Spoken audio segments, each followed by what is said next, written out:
बड़ी खबर Durand line से, जहां मुनीर के हवाई हमले से तालिबान भड़क गया है। 9 बच्चों की मौत का बदला लेने की ठान ली है। और इस वक्त की सबसे बड़ी खबर, ब्रेकिंग न्यूज नंबर 1 हमारे सामने जो आ रही है, सीधे आइए ब्रेक करिए जरा। पहली बड़ी खबर, पाकिस्तान के मिडनाइट अटैक के बाद हाई अलर्ट पर अफगानिस्तान। बड़ी खबर, किसी भी वक्त पाकिस्तान पर जवाबी हमला कर सकता है अफगानिस्तान। पाकिस्तान से लगे बॉर्डर पर अफगान फोर्स की बड़ी मूवमेंट, एंटी एयरक्राफ्ट गन के साथ अफगान डिफेंस फोर्स तैनात। इसी के साथ एक और बड़ी खबर इस वक्त जो हमारे सामने आ रही है, अफगानिस्तान पर पाकिस्तानी हमलों के से तुर्की भी भड़क उठा है। पाकिस्तानी सेना और तुर्की के खुफिया एजेंसी में तनाव बढ़ा है। पाकिस्तान पर शांति वार्ता को नुकसान पहुंचाने का इल्जाम लगाया गया है। तुर्की इंटेलिजेंस का आरोप है कि जानबूझकर अफगानिस्तान से टेंशन बढ़ा रही है पाकिस्तान की सेना। तालिबान के मुद्दे पर पाकिस्तान तुर्की के रिश्तों में खटास मुमकिन है, यह भी जानकारी आ रही है। अफगानिस्तान और तुर्की दोनों पाकिस्तान से भड़के हुए हैं और इसकी वजह है पाकिस्तान का मिडनाइट ऑपरेशन।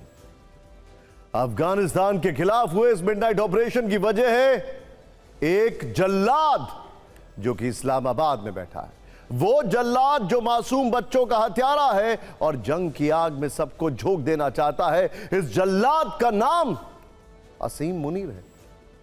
सोचिए, एक तरफ अफगानिस्तान के साथ युद्ध विराम पर वार्ता हो रही है, तो दूसरी तरफ मुनीर की फौज ने अफगानिस्तान में सो रहे बच्चों को हमेशा के लिए मौत की नींद सुला दिया। फील्ड मार्शल मुनीर के हुक्म पर हुए इस मिडनाइट हमले के वीडियो देखकर लोगों के रोंगटे खड़े हो गए हैं। अफगानिस्तान का दावा है कि पाकिस्तान की सेना ने रिहायशी इलाकों में चोरी छिपे बमबारी की है, जिसमें 10 बेगुनाहों की जान चली गई है। तालिबान की ताकत से पाकिस्तान इतना घबरा गया है कि अब वो अंधेरे में एयर स्ट्राइक करके युद्ध के नियमों को तार तार कर रहा है। अब तो तब हो गई जब मुनीर के जवान बच्चों पर बम गिराने लगे। क्या जल्लाद जनरल बताएंगे कि इन मासूमों का क्या कसूर था? असीम मुनीर को जल्लाद क्यों कहा जा रहा है, इसे आप इन तस्वीरों से भी समझ सकते हैं। सबूत पूरी दुनिया के सामने है। सोचिए, पिछले 60 दिनों में पाकिस्तान ने 71 अफगान नागरिकों को अलग अलग एयर स्ट्राइक्स में मार डाला, जिनकी खबर आप इस वीडियो में देख रहे हैं। आखिर पाकिस्तान युद्ध के कौन कौन से नियम को फॉलो कर रहा है? इतिहास बताता है कि उसके अंदर ना तो इंसानियत है और ना ही कोई मानवता। इसीलिए उसके अटैक में कभी बच्चे मारे जाते हैं तो कभी क्रिकेटर या फिर बेकसूर नागरिक। तुर्की की मध्यस्थता में जारी शांति वार्ता के बीच मुनीर की क्रूर फौज ने अफगानिस्तान में 3 लोकेशन को टारगेट किया है। अफगानिस्तान का दावा है कि खोस्त, कुनार और पतिक्का प्रांत में पाकिस्तान ने अटैक किया। तीनों इलाकों को रात 12 बजे टारगेट किया गया। रिहायशी इलाकों में पाकिस्तानी फाइटर जेट्स ने स्ट्राइक की हैं। कुछ इस तरह मुनीर की सेना ने बच्चों और महिलाओं पर बम बरसाए। उस वक्त ये मासूम अपने घर में सो रहे थे। इसी दौरान हमला किया गया। खोस्त में 9 बच्चों और 1 महिला की जान चली गई। अफगानिस्तान के कुनार और पतिक्का प्रांतों में पाकिस्तान के हमले में 4 नागरिक घायल हो गए। तालिबान का कहना है कि पाकिस्तान ने हमला करके इस्तांबुल में हुए सीज फायर करार को तोड़ा है। इस घटना पर पाकिस्तान की सेना और विदेश मंत्रालय की ओर से साफ साफ कुछ भी नहीं कहा गया है। तो अब सवाल है कि आगे क्या होने वाला है? क्या तालिबान चुप बैठेगा या फिर वो पूरी ताकत से बच्चों की हत्या का बदला लेगा? तालिबान के तेवर से संकेत मिल रहे हैं कि पाकिस्तान अफगानिस्तान के बीच टकराव बढ़ने वाला है। बॉर्डर पर अफगान फोर्सेस एक्टिव हैं। दोनों देशों में कभी भी जंग छिड़ सकती है। तालिबान ने कहा है कि वो अफगानिस्तान पर किसी तरह का हमला बर्दाश्त नहीं करेगा, यानी सही समय पर उचित कार्रवाई हो सकती है। अफगानिस्तान की रक्षा करना उनका अधिकार है। तालिबान के मुताबिक पाकिस्तान ने मासूम बच्चों और महिलाओं को मारा है, मतलब मुनीर को बच्चों की मौत की कीमत चुकानी ही होगी। पाकिस्तान ने न केवल अफगानी वायु सीमा का उल्लंघन किया है, बल्कि रिहायशी इलाकों पर मिसाइल अटैक किए, जो अंतर्राष्ट्रीय स्तर पर मान्यता प्राप्त मानदंडों का उल्लंघन है और जो कि पाकिस्तान करता ही रहता है। नोट करने वाली बात यह है कि हमला तब हुआ है जब अफगानिस्तान और भारत के बीच निवेश बढ़ाने पर दिल्ली में ग्रीन सिग्नल दिया गया। दोनों देशों के बीच टैरिफ ना के बराबर करने पर सहमति दी गई। वहां के वाणिज्य और उद्योग मंत्री कल दिल्ली में थे। जाहिर है भारत अफगानिस्तान की दोस्ती देखकर पाकिस्तान तिलमिला गया है। वो तालिबान को सबक सिखाने के चक्कर में अब बच्चों का मर्डर करवा रहा है। जब उनकी सीज फायर के बाद बातचीत सफल नहीं हो पा रही थी, तो पाकिस्तान अफगानिस्तान के ऊपर प्रेशर डालने के लिए एयर अटैक कर रहा है। उसने एयर अटैक वहाँ किए जहाँ पे उनकी औरतों की जान गई, बच्चों की जान गई। वो इस तरीके से इनडिस्क्रिमिनेट एयर पावर का इस्तेमाल कर रही है। हो सकता है ड्रोन्स का इस्तेमाल करे, हो सकता है मिसाइल्स का इस्तेमाल करे। सो डिफरेंस ये है कि पाकिस्तान आर्मी इनडिस्क्रिमिनेट एयर का इस्तेमाल कर रही है, अफगानिस्तान अनकन्वेंशनल अटैक कर रही है, टारगेटेड। तो इसमें मेरे ख्याल से अफगानिस्तान का नुकसान शायद जो होगा सो होगा, लेकिन पाकिस्तान का नुकसान भी काफ़ी ज़्यादा हद तक एक तरीके से वो हो सकता है जिसको वो सहन नहीं कर पाएंगे। और अब आपको रूस यूक्रेन युद्ध का विस्फोटक हाल दिखाते हैं, क्योंकि वहां से तस्वीरें वाकई में भयभीत करने वाली हैं। अमेरिका यूरोप की शांति वार्ता के प्रयासों के बीच रूस यूक्रेन में दोनों तरफ से हमले तेज हो गए। यूक्रेन पर रूस का बड़ा हमला हुआ है। रूसी हमलों से कीव में भारी तबाही। रूसी टारगेट पर कीव के पावर इंफ्रास्ट्रक्चर है, और वो भी सर्दी के इस मौसम में। कीव में 6 लोगों की मौत की खबर है, 14 घायल हो गए हैं। यूक्रेन में ताजा विध्वंस की तस्वीरें ज़ेलेंस्की की फिक्र बढ़ाने वाली हैं। रूस ने बैलिस्टिक क्रूज मिसाइलों से कीव पर हमला किया। कई रिहायशी बिल्डिंग तबाह हो गई है। कीव में ब्लैकआउट के बीच पानी की सप्लाई ठप हो गई है। हमले के फौरन बाद कीव में मेट्रो सेवा भी बंद कर दी है। कीव प्रशासन लोगों से शेल्टर में ही रहने की अपील की है। यह समझिए कि रूसी हमलों से कीव में इमरजेंसी के हालात हो गए। कीव के अलावा रूस ने यूक्रेन की पोर्ट सिटी ओडेसा को भी टारगेट किया है। ड्रोन अटैक से एनर्जी इंफ्रास्ट्रक्चर को बर्बाद कर दिया। ड्रोन धमाकों से इलाके में अफरा तफरी का माहौल दिखा। रूस ने यूक्रेन पर नोवरोसिस्क से भी मिसाइलें दागी। अब सरफेस वॉरशिप से रूस ने मिसाइलों को लॉन्च किया।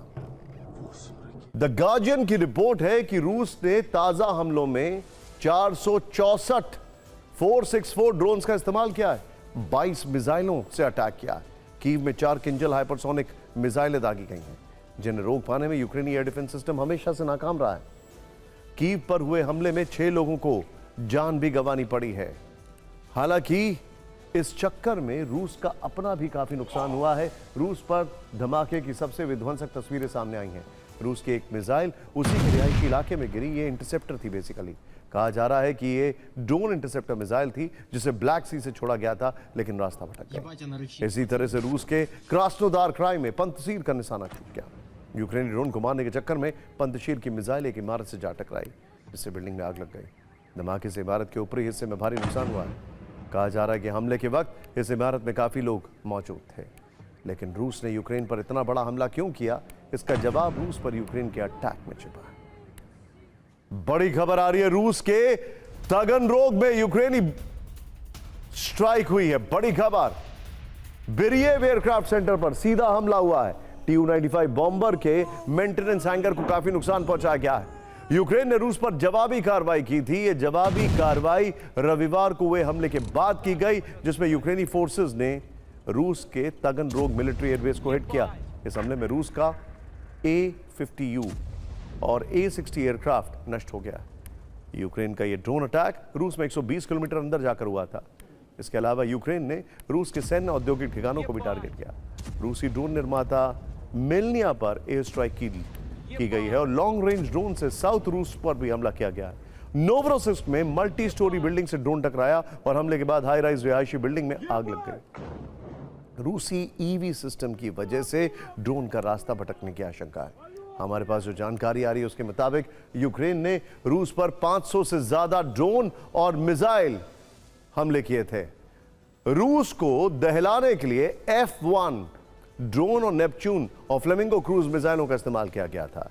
यूक्रेन ने रूस पर रात 11 बजे हमले शुरू किए, जो करीब 8 घंटे तक जारी रहे। दोनों तरफ से ये विध्वंसक हमले तब हो रहे हैं जब अमेरिका और यूरोप मिलकर युद्ध खत्म कराने के लिए बीच का रास्ता निकालने का प्रयास कर रहे हैं, बल्कि एक दूसरे से लड़ ही रहे हैं। जंग के मैदान में रूस और यूक्रेन दोनों ही एक दूसरे के खून के प्यासे हो गए, और जंग के बाहर अमेरिका और यूरोप में तनातनी है पीस प्रोसेस को लेकर। अमेरिका के जिस शांति प्रस्ताव की बात हो रही है वो पहले 28 पॉइंट का था। यह मसौदा रूस और अमेरिका की सहमति से तैयार हुआ था, जिसे यूक्रेन ने सरेंडर जैसा बताया, क्योंकि इसमें रूस पर दबाव जैसी बातें नहीं थी।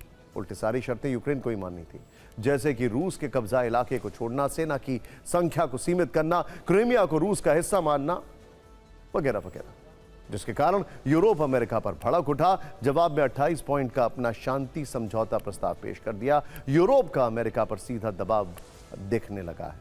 जिसके बाद ट्रंप ने अब इसमें काफी कुछ बदलाव भी किए हैं। अमेरिका का यह शांति प्रस्ताव अब 28 पॉइंट का नहीं 19 पॉइंट का है। कहा जा रहा है कि जेलेंस्की इस पर सहमत है। यूक्रेन ने कहा है कि नई लिस्ट अब मानने लायक बन गई है। नई लिस्ट का ब्लूप्रिंट सामने नहीं आया, लेकिन रूस तक बात पहुंच गई है और इस बदलाव से अब पुतिन खासे नाराज बताए जा रहे हैं। उन्होंने इसके लिए सीधे यूरोप को जिम्मेदार माना है। रूस का गुस्सा यूरोप पर निकल रहा है, यानी जंग इतनी आसानी से नहीं रुकेगी, यह साफ है। सुनिए इन दोनों प्रस्तावों पर दोनों पक्षों से क्या कुछ कहा गया। और अब चलते हैं प्रभु श्री राम की नगरी अयोध्या में। वहां लहराए गए धर्म ध्वज की बात करते हैं। राम मंदिर में प्राण प्रतिष्ठा के 673 दिनों के बाद प्रधानमंत्री मोदी ने मंदिर के शिखर पर ध्वजारोहण किया। उनके साथ आरएसएस प्रमुख मोहन भागवत भी मौजूद थे। सुबह 11:50 पर अभिजीत मुहूर्त में बटन दबाते ही 2 किलो की केसरिया ध्वज 161 फीट ऊंचे शिखर पर लहराने लगी। इसी के साथ अयोध्या का राम मंदिर आज पूर्ण हो गया। इस मौके पर पीएम मोदी थोड़े भावुक भी दिखे। काफी देर तक वो धर्म ध्वज को हाथ जोड़कर प्रणाम करते रहे। ध्वजारोहण के बाद उन्होंने कहा कि आज सदियों के घाव भर गए, हम देश को गुलामी की मानसिकता से मुक्त करके रहेंगे। ये मानसिकता इतनी हावी हो गई थी कि वर्षों तक भगवान राम को काल्पनिक बताया गया। पीएम मोदी ने संकेतों में उन पर हमला किया जिन्होंने प्रभु राम पर सवाल उठाए थे।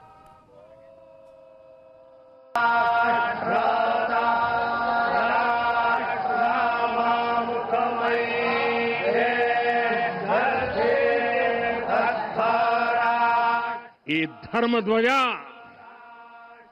केवल एक ध्वजा नहीं, ये भारतीय सभ्यता के पुनर्जागरण का ध्वज है। उस यज्ञ की पूर्णाहुति है जिसकी अग्नि 500 वर्ष तक प्रज्वलित रही। हमें आजादी मिली, लेकिन हीन भावना से मुक्ति नहीं मिली। गुलामी की यही मानसिकता है जिसने लगातार यह स्थापित किया। हमने विदेशों से लोकतंत्र लिया। कहा गया कि हमारा संविधान भी विदेश से प्रेरित है, जबकि सच ये है कि भारत लोकतंत्र की जननी है, मदर ऑफ डेमोक्रेसी है। लोकतंत्र हमारे डीएनए में है। उस धर्म का प्रतीक भगवा रंग, वह इस ध्वज का रंग है। ये धर्म ध्वज है। हिंदू समाज ने लगातार 500 साल और बाद के दीर्घ आंदोलन में अपने इस स्वत्व को सिद्ध किया और रामलला आ गए, मंदिर बन गया। ध्वजारोहण पर अयोध्या काफी भव्य दिख रही थी। शहर को सजाने में 1000 क्विंटल फूल लगाए गए। चारों शंकराचार्य को छोड़कर देश भर के मठों के संत मंदिर परिसर में मौजूद रहे। मंदिर में 5 लेयर सुरक्षा रही। एटीएस, एनएसजी, एसपीजी, सीआरपीएफ और पीएससी के जवान तैनात थे। इस मौके पर आज रामलला ने सोने और रेशम के धागों से बने पीतांबर वस्त्र धारण किए। लेकिन आज के आकर्षण का मुख्य केंद्र ध्वज ही था। सनातन धर्म के प्रतीकों वाले इस ध्वज का रंग भगवा है। ध्वज पर 3 मुख्य चिन्ह अंकित हैं: सूर्य, ओम और कोविदार वृक्ष। कोविदार वृक्ष त्रेता युग में अयोध्या का राज चिन्ह था। इसे राम राज्य के शौर्य और धर्म का प्रतीक माना जाता था। ध्वज 11 फीट चौड़ा और 22 फीट लंबा है। इसका वजन लगभग 4 किलो जबकि ऊंचाई 42 फीट है। 3 लेयर वाला ये धर्म ध्वज रेशमी कपड़े से बनाया गया है। सनातन परंपरा में ध्वज को ईश्वर की उपस्थिति, शक्ति और संरक्षण का प्रतीक माना जाता है। शास्त्रों में कहा गया है कि मंदिर पर लहराता ध्वज संकेत देता है कि यहां दिव्य शक्ति सक्रिय है, भक्तों पर कृपा बनी हुई है। इसीलिए ध्वजारोहण को अत्यंत शुभ, पवित्र और देवत्व से जुड़ा कर्म माना जाता है। ध्वज की एक खास बात यह भी है कि इस पर डबल कोटेड सिंथेटिक लेयर लगाई गई है, जिससे नमी, गर्मी और तापमान में बदलाव का असर कम होगा। 60 किलोमीटर प्रति घंटे की रफ्तार वाली हवा का इस ध्वज पर कोई असर नहीं होगा। ध्वज फहराने के लिए जिस रस्सी का इस्तेमाल हुआ है वो स्टेनलेस स्टील कोर और नायलॉन से बनी है। इससे ये काफी मजबूत हो गई। ध्वज स्तंभ को एक 360 डिग्री घूमने वाले चेंबर पर रखा गया है, जिससे हवा का रुख बदलने पर यह आसानी से घूम जाए, जिससे तेज हवा में इसे नुकसान ना हो। दरअसल भगवा रंग सनातन परंपरा में त्याग, बलिदान, वीरता और भक्ति का प्रतीक है। यह ज्ञान, पराक्रम, समर्पण और सत्य की विजय का भी प्रतिनिधित्व करता है। रघुवंश के शासनकाल में इस रंग का विशेष महत्व था, लेकिन मौजूदा वक्त में धार्मिक मान्यताओं से ज्यादा राजनीतिक महत्व की चर्चा हो रही है और काफी राजनीतिक द्वेष भी देखने के लिए मिल रहे हैं। संभल से समाजवादी पार्टी के सांसद जियाउर रहमान वर्क ने कहा है कि भारत लोकतांत्रिक और संवैधानिक देश है, धार्मिक देश नहीं। अयोध्या में श्री राम मंदिर पर धर्म ध्वज फहराए जाने से राजनीतिक लाभ तो हो सकता है, लेकिन देश का भला नहीं होगा। कांग्रेस ने भी पीएम मोदी के ध्वज लहराने पर आपत्ति जताई है, जबकि फैजाबाद से एसपी सांसद अवधेश प्रसाद ने कहा है कि उन्हें दलित होने के कारण इस कार्यक्रम में बुलाया नहीं गया। आस्था न झुकी और न रुकी, बिना किसी परवाह करके एक ही उद्घोष निकलता था कि रामलला हम आएंगे, मंदिर वहीं, लाठी गोली खाएंगे, मंदिर वहीं। लोकतांत्रिक है, संवैधानिक है और यहाँ पर धार्मिक देश नहीं है। ये चीज़ें गलत है।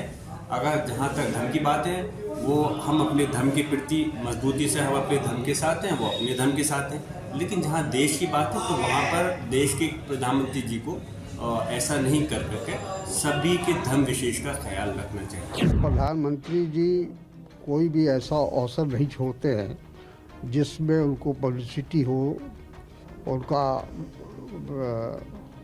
उसका राजनीतिक लाभ मिले। ये जिम्मेदारी उस धर्म गुरु का काम है, वो करे तो बेहतर रहता है। लेकिन अब इसमें भी राजनेता ही घुस जाते हैं, तो ये बड़ा अफसोस की बात है। पश्चिम बंगाल का रुख करते हैं, जहां विधानसभा चुनाव भले ही अगले साल है, लेकिन तनाव और सियासी तापमान अभी से काफी बढ़ गया है। मिटने मिटाने की बात हो रही है। पश्चिम बंगाल में एसआईआर यानी स्पेशल इंटेंसिव रिवीजन चल रहा है, जो टीएमसी प्रमुख और राज्य की सीएम ममता बनर्जी को बिल्कुल पसंद नहीं है। चुनाव आयोग की इस प्रक्रिया के खिलाफ उन्होंने आज उत्तर 24 परगना के बनगांव में एक बड़ी रैली की। उनके टारगेट पर बीजेपी और चुनाव आयोग था। यहां ममता बनर्जी ने 5 बड़ी बातें कही हैं। ममता के मुताबिक चुनाव आयोग अब निष्पक्ष संस्था नहीं है। बिहार में बीजेपी एसआईआर के कारण ही चुनाव जीती। उन्होंने आरोप लगाया कि मैं बीरभूम में पैदा हुई, वरना मुझे भी बांग्लादेशी कहते। ममता का दावा है कि बीजेपी राजनीतिक रूप से उन्हें हरा नहीं सकती और एसआईआर के जरिए बीजेपी बंगाल को हड़पना चाहती है। इतना ही नहीं, ममता बनर्जी ने इस रैली में यह भी चुनौती दी है कि अगर आप मुझे मारेंगे तो मैं पूरे भारत को हिला दूंगी। डरो मत, मैं किसी को छूने नहीं दूंगी। उन्होंने यह भी कहा कि बीजेपी को बार बार कहती हूं, मेरे साथ खेलने की कोशिश मत करो, चाहे जितनी एजेंसियां लगा दो, चाहे पूरी केंद्र सरकार की ताकत लगा दो, मेरे साथ खेल नहीं पाओगे। बीजेपी ने ममता बनर्जी के भाषण की आलोचना की।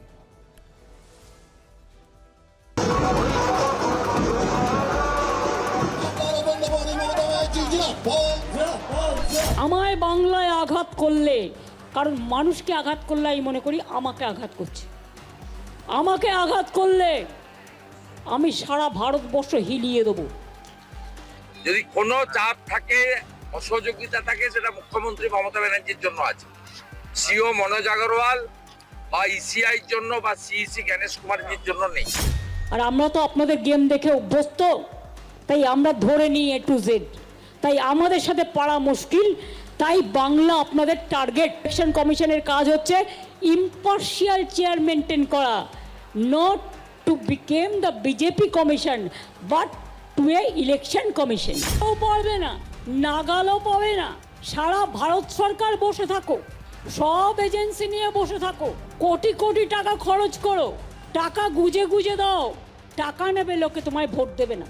अभी उनको चाहिए ना वहाँ पर बांग्लादेशी जो आके रहे वेस्ट बंगाल में, जो वो लोग टीएमसी को वोट कर रहे हैं, उनको डर है कि इनका नाम अगर कट हो जाए तो कल सत्ता आने में मुश्किल आ सकती है। एसआईआर मुद्दे पर केंद्र चुनाव आयोग के खिलाफ ममता बनर्जी की रैली काफी महत्वपूर्ण कही जा सकती है। इसके दो बड़े कारण हैं। पहली वजह ये कि जिस बनगांव इलाके में ममता की रैली हुई वहां मतुआ समुदाय के लोगों की आबादी ज्यादा है, उन्हें बीजेपी का कोर वोटर माना जाता है। दूसरी वजह यह कि एसआईआर के खिलाफ ममता की यह पहली रैली थी। वो अपने कार्यकर्ताओं को संदेश देना चाहती थी कि किसी से डरना नहीं है। कुल मिलाकर यह कहा जा सकता है कि ममता बनर्जी के बयानों से जो राजनीतिक धमाके हुए हैं, ये शुरुआत है, इसका एक्सटेंशन भी हो सकता है। पीएम मोदी पहले ही कह चुके हैं कि बिहार से गंगा नदी बंगाल जाती है। उनका संकेत साफ था कि बिहार के बाद पश्चिम बंगाल बीजेपी के टारगेट पर है। अगले वर्ष पश्चिम बंगाल में विधानसभा चुनाव है। आपको बता दें कि चुनाव आयोग ने तृणमूल कांग्रेस को एक लेटर लिखकर 28 नवंबर को मीटिंग के लिए बुलाया। पार्टी ने आयोग के सामने बैठक की मांग रखी है। अब आपको दो अपडेट सुप्रीम कोर्ट से दे देते हैं। देखिए, पहली खबर कस्टडी में हिंसा को लेकर बड़ी टिप्पणी से जुड़ी है, तो दूसरी हेट स्पीच से जुड़ा मामला है। सबसे पहले कस्टडी में मौत वाला अपडेट जान लेते हैं, जिसे लेकर कोर्ट ने व्यवस्था पर सवाल उठाए हैं। थानों में सीसीटीवी कैमरों की कमी से जुड़े मामले की सुनवाई के दौरान यह टिप्पणी की गई। जस्टिस विक्रम नाथ और जस्टिस संदीप मेहता की पीठ ने कहा कि हिरासत में हिंसा और मौत व्यवस्था पर एक धब्बा है। देश ऐसे मामले बर्दाश्त नहीं करेगा। आप हिरासत में मृत्यु नहीं होने दे सकते। कोर्ट ने कहा कि राजस्थान में 8 महीने में पुलिस हिरासत में 11 मौत हुई है, जो व्यवस्था पर धब्बा है। कोर्ट ने केंद्र से भी पूछा है कि सरकार अदालत को हल्के में क्यों ले रही है। केंद्र 3 सप्ताह के भीतर हलफनामा दाखिल करे। शीर्ष अदालत ने 2018 में मानवाधिकारों के हनन को रोकने के लिए पुलिस थानों में सीसीटीवी कैमरा लगाने के आदेश दिए। वहीं हेट स्पीच के मामलों पर भी सर्वोच्च अदालत ने अपनी राय स्पष्ट कर दी है। यह मामला भी जस्टिस विक्रम नाथ और जस्टिस संदीप मेहता की पीठ के ही सामने था। सुप्रीम कोर्ट ने कहा कि वो हेट स्पीच की हर घटना पर कानून बनाने या निगरानी के लिए तैयार नहीं है। इसके लिए कानूनी उपाय पुलिस थाने और हाईकोर्ट पहले से मौजूद हैं। हम इस याचिका को ध्यान में रखते हुए कानून नहीं बना रहे हैं। हमने आवेदक से पहले ही कहा था कि वो अपनी शिकायत लेकर हाईकोर्ट जाए। आप अधिकारियों से संपर्क करें, उन्हें कार्रवाई करने दें, नहीं तो उच्च न्यायालय जाएं। यह अदालत पूरे देश में ऐसे सभी मामलों पर कैसे नजर रख सकती है। यह टिप्पणी कोर्ट ने खास समुदाय के सामाजिक और आर्थिक बहिष्कार के कथित आह्वान का मुद्दा उठाने वाली याचिका पर की। और ऑस्ट्रेलिया की संसद में हुए एक अजब गजब हंगामे की तस्वीर दिखाते हैं। यह हंगामा उस वक्त हुआ जब एक ईसाई सांसद हाफ पैंट और बुर्का पहनकर ऑस्ट्रेलिया की संसद में पहुंच गई। सांसद का नाम है पॉलिन हैंसन, जो पिछले कई वर्षों से पूरे देश में बुर्का पर बैन लगाने की मांग कर रही हैं। इसी मांग को लेकर वो संसद में अचानक बुर्का और हाफ पैंट पहनकर पहुंच गई, जिसके बाद हंगामा होने लगा। कई सांसदों ने इसे इस्लाम को टारगेट करने की कोशिश बताया है। ऑस्ट्रेलियाई संसद की कार्रवाई चल रही थी, तभी बुर्का पहने एक सांसद संसद के अंदर पहुंचकर सीट पर बैठ गई। अधिकारियों ने जैसे ही उन्हें पहचानने की कोशिश की, वो उठी और दूसरी सीट पर बैठ गई। किसी को समझ नहीं आ रहा था ये हो क्या रहा है। आखिर जब सांसद की पहचान हुई तो सेनेट में बैठे कई सांसद गुस्से में आ गए। पॉलिन हैंसन ने से बुर्का हटाने के लिए कहा जाने लगा। उन्होंने जब मना किया तो संसद की कार्रवाई रोक दी गई, जिसके बाद सांसद हैंसन को सदन की कार्रवाई से 7 दिन के लिए सस्पेंड कर दिया गया। हैंसन ने बताया कि वो संसद में बुर्का पर बैन लगाने का प्रस्ताव लाना चाहती थी, लेकिन उन्हें इसकी इजाजत नहीं मिली, तो विरोध जताने के लिए उन्होंने बुर्का पहन लिया। लेकिन उनके इस तर्क के बाद भी संसद में मुस्लिम सांसदों का गुस्सा शांत नहीं हुआ। वो इसे नस्लवाद और धार्मिक भेदभाव को बढ़ावा देने वाली हरकत बताने लगे। लंबे वक्त से बुर्का बैन करने की मांग कर रही हैंसन ने तर्क दिया, जब किसी बैंक में पहचान के लिए हेलमेट तक हटवाया जाता है तो राष्ट्रीय सुरक्षा के लिए बुर्का क्यों नहीं हटाया जा। ऑस्ट्रेलिया के विदेश मंत्री पेनी वोंग ने सांसद की इस हरकत की आलोचना की। कहा है कि इससे समाज में फूट पड़ती है, यह बर्दाश्त नहीं किया जाएगा। ऑस्ट्रेलिया इस संसद में हुए इस बुर्के वाले विवाद की यह हंगामेदार रील आपको देखनी चाहिए। हाफ पैंट और बुर्का पहनकर संसद में आने वाली सांसद पॉलिन हैंसन पिछले कई वर्षों से राजनीति में है। वन नेशन पार्टी की संस्थापक हैं, जिसे दक्षिणपंथी विचारधारा वाली पार्टी माना जाता है। पिछले चुनाव में उनकी पार्टी के 4 सांसदों को जीत मिली थी। वैसे सांसद पॉलिन हैंसन इससे पहले भी बुर्का पहनकर संसद आ चुकी हैं। वर्ष 2017 में भी उन्होंने बुर्का पहनकर संसद में हंगामा किया था, लेकिन तब उन्हें निलंबित नहीं किया गया था। इस बार हंगामा बढ़ा तो एक्शन भी हो गया। आप सभी लोग जो परेशान हैं इस वक्त ये सोचकर कि दिल्ली या एनसीआर में पोल्यूशन हो रहा है, तो एक छोटा सा डिस्क्लेमर, पिक्चर अभी बाकी है, क्योंकि अब आपको 4300 किलोमीटर दूर से आए एक ऐसे आसमानी खतरे के बारे में बताते हैं जिसके बारे में सुनकर दिल्ली से लेकर बीजिंग तक हड़कंप मच गया। दिल्ली एनसीआर के साथ देश के कई राज्यों की हवा इस वक्त करोड़ों लोगों को डरा रही है। यह डर पराली या धुएं से हवा में होने वाले प्रदूषण का नहीं, बल्कि एक ज्वालामुखी का है, जिसकी राख कई शहरों के आसमान में है। दावा है कि इस राख की वजह से ऐसा प्रदूषण होगा कि मास्क तक फेल हो जाएंगे। दिल्ली एनसीआर का AQI अब 2000 तक जाने वाला है। सच क्या है, ध्यान से देखिए। लेकिन पहले मूल खबर।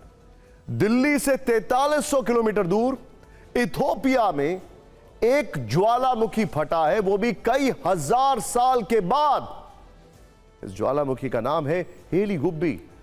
दावा तो यह किया जा रहा है कि 12,000 साल के बाद अचानक से इस ज्वालामुखी में विस्फोट हुआ है। ज्वालामुखी की तस्वीरें दिखाई और यह धमाका इतना भयावह था कि इससे उठी राख 15 किलोमीटर ऊंचाई तक चली गई और अब यह राख दुनिया के कई देशों से होते हुए दिल्ली तक पहुंच रही है। ज्वालामुखी की राख में खतरनाक सल्फर डाइऑक्साइड है, इसीलिए खतरा बड़ा बताया जा रहा है। चिंता विमानों को लेकर है, इसीलिए दिल्ली में 10 से ज्यादा फ्लाइट्स को रद्द करना पड़ा है और कई उड़ानों में देरी भी हुई है। लेकिन हमारे कई दर्शकों के मन में सवाल होगा कि ज्वालामुखी इथोपिया में फटा है तो उसकी राख आखिर दिल्ली तक कैसे पहुंच गई है। कभी नहीं सुना होगा कि दिल्ली एनसीआर में कभी किसी ज्वालामुखी और उसके विस्फोट से इतनी चर्चा हुई हो। यह कैसे मुमकिन हुआ, आइए देखते हैं। देखिए, इथोपिया की हेली गुब्बी ज्वालामुखी जो है वो 12,000 साल बाद अचानक रविवार को फट गया। यह है वो ज्वालामुखी। अब यह कहां कहां जा रहा है इसको समझना बहुत जरूरी है, ध्यान से देखिएगा।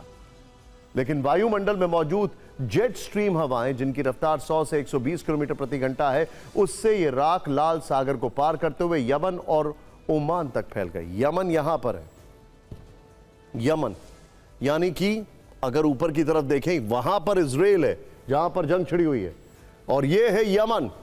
और रेड सी को ये क्रॉस करते हुए ये देखिए कहां, और फिर सोमवार रात 11 बजे से इथोपिया से 4300 किलोमीटर दूर भारत से में दिल्ली एनसीआर, राजस्थान, गुजरात, महाराष्ट्र तक पहुंच गई है। क्योंकि दिल्ली एनसीआर पहले ही प्रदूषण की वजह से गैस चैम्बर बना हुआ है, तो सवाल उठा कि अब इस राख की वजह से क्या हाल होगा।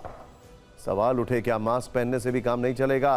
क्या एयर क्वालिटी इंडेक्स अब 2000 को क्रॉस कर जाएगा? इसका जवाब जानने के लिए हमने कई मौसम वैज्ञानिकों से बातचीत की है। जो जवाब मिला है वो आपको नोट कर लेना चाहिए। सबसे पहली और जरूरी बात, वैज्ञानिकों के अनुसार प्रदूषण पर इसका ज्यादा असर नहीं पड़ेगा और इसकी वजह है राख की ऊंचाई। क्योंकि ज्वालामुखी फटने से राख का जो गुबार उठा वो बहुत ऊंचाई पर है, इससे जमीन पर सीधा प्रभाव नहीं पड़ेगा, थैंक गॉड। एक्सपर्ट्स का दावा है कि गुबार सिर्फ हवा में रहेगा और राख वाली ये हवा अब चीन की ओर भी मुड़ चुकी है। वैसे भारत में आज कुछ फ्लाइट्स भी रद्द की गई हैं, लेकिन यह कदम प्रिकॉशनरी था, एहतियातन था, क्योंकि विमान की बहुत ज्यादा ऊंचाई होने पर खतरे की आशंका होती है। लेकिन डीजीसीए यानी directorate general of civil aviation का कहना है कि टेक ऑफ और लैंडिंग में कोई बड़ा खतरा नहीं है। दिल्ली एनसीआर में ज्वालामुखी के डर वाली इस ज्वाला पर हम आपको फिक्र की ये न्यूज रील दिखाते हैं।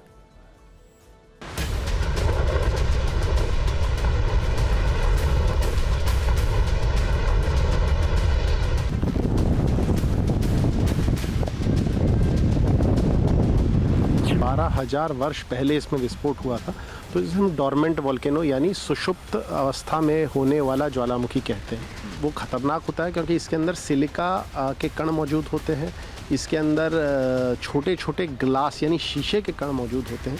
तो ऐसे में एनवायरमेंटल इम्पैक्ट इसका बहुत डिजास्टर्स होता है। ये जो वोल्केनिक आस है, इसका इम्पैक्ट सिर्फ अपर ट्रोपोस्फियर यानी 8.5 किलोमीटर से 15 किलोमीटर हाइट तक जो एटमॉस्फेरिक लेयर होता है वहाँ देखने को मिल रहा है।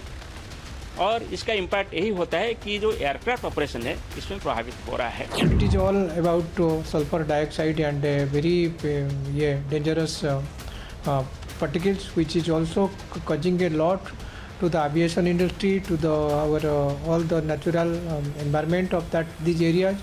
ओवरऑल इम्पैक्ट AQI पे उतना ज़्यादा इमीडिएटली नहीं होगा, लेकिन देखना है हमें कि क्योंकि वो बहुत ही ऊपरी सतह पे ये पूरा का पूरा क्लाउड है जो हम बात कर रहे हैं वॉल्केनिक इरप्शन का, तो इसका जो सेटल जो होगा वो हिमालय के में और तराई एरियाज में और पार्ट ऑफ चाइना में जाकर के इसका ज़्यादा इम्पैक्ट नज़र आने वाला है।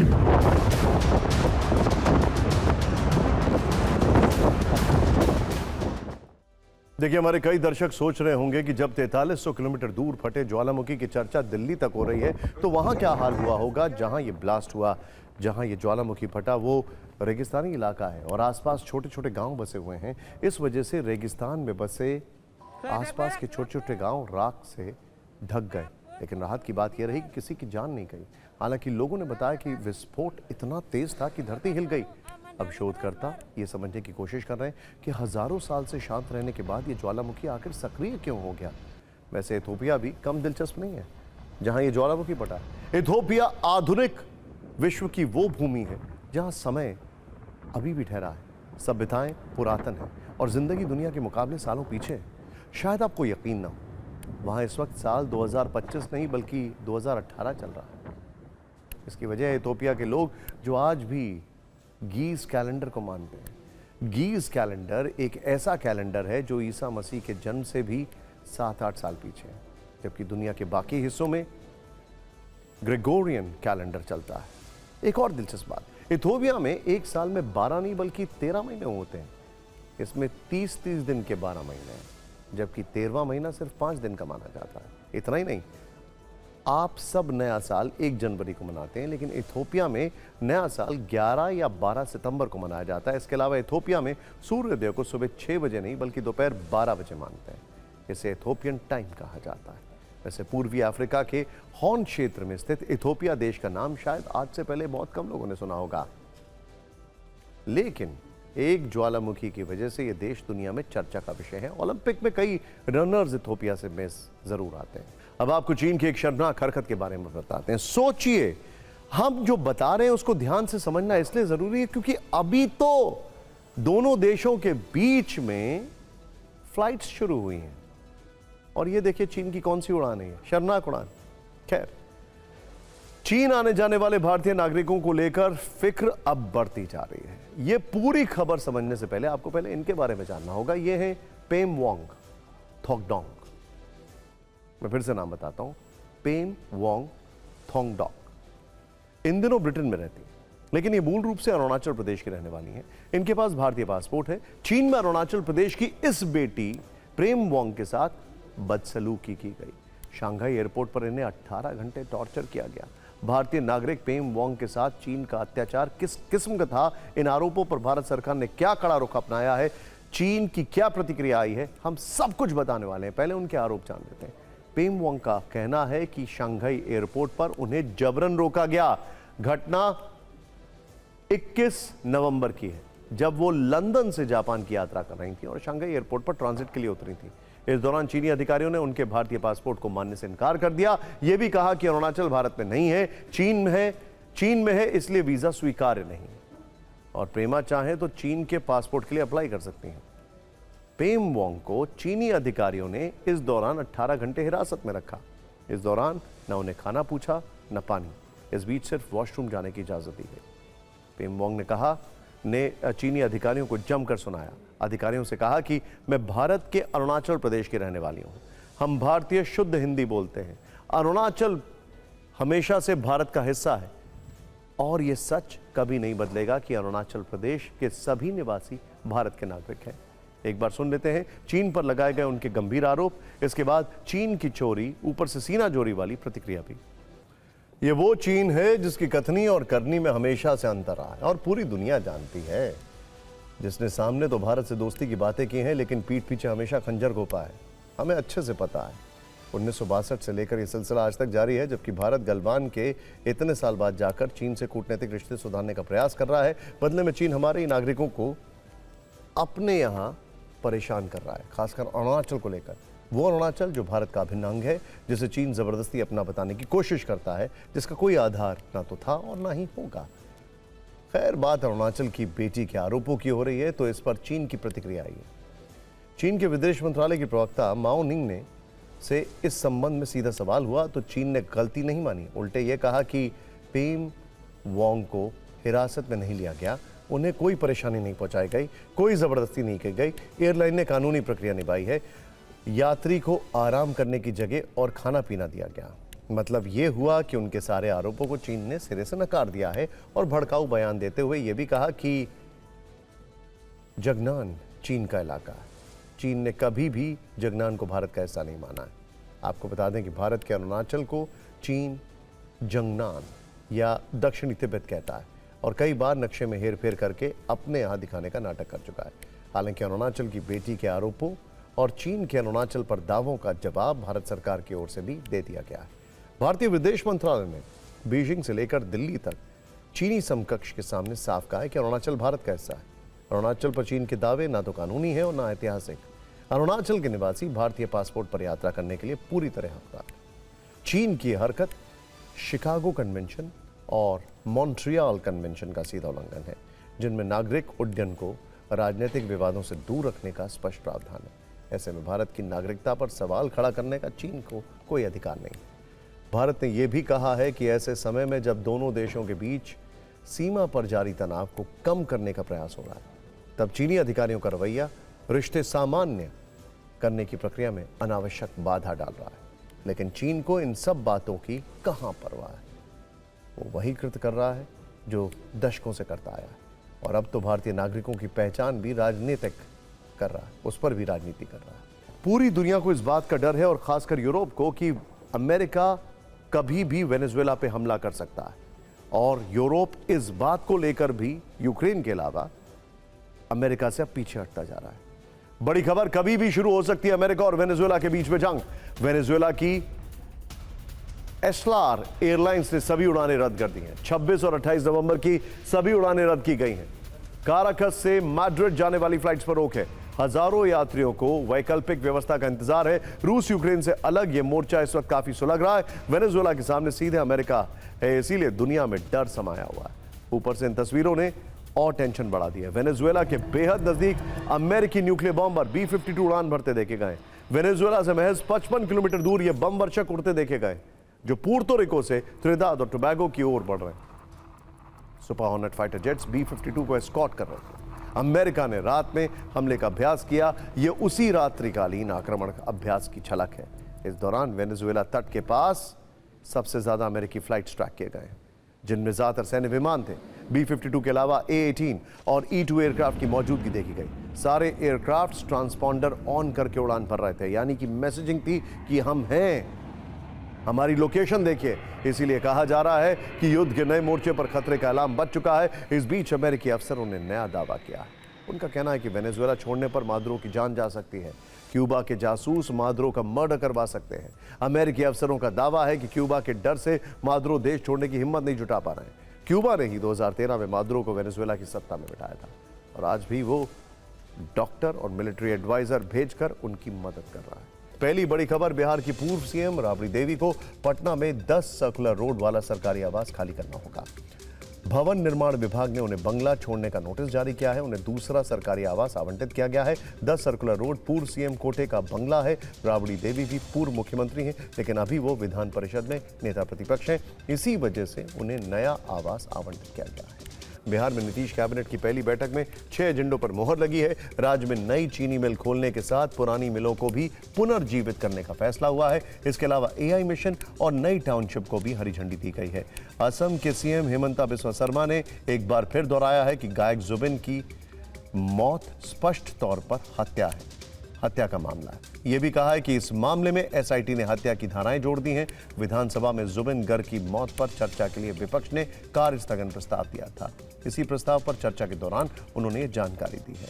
आतंकी डॉक्टर मुजमिल को लेकर NIA हरियाणा के फरीदाबाद के धौज गांव पहुंची। इस दौरान पुलिस की 15 गाड़ियां वहां मौजूद रहीं। मेडिकल कॉलेज के हॉस्टल समेत 4 जगहों पर मुजमिल के जरिए जांच एजेंसियों ने निशानदेही कार्रवाई की।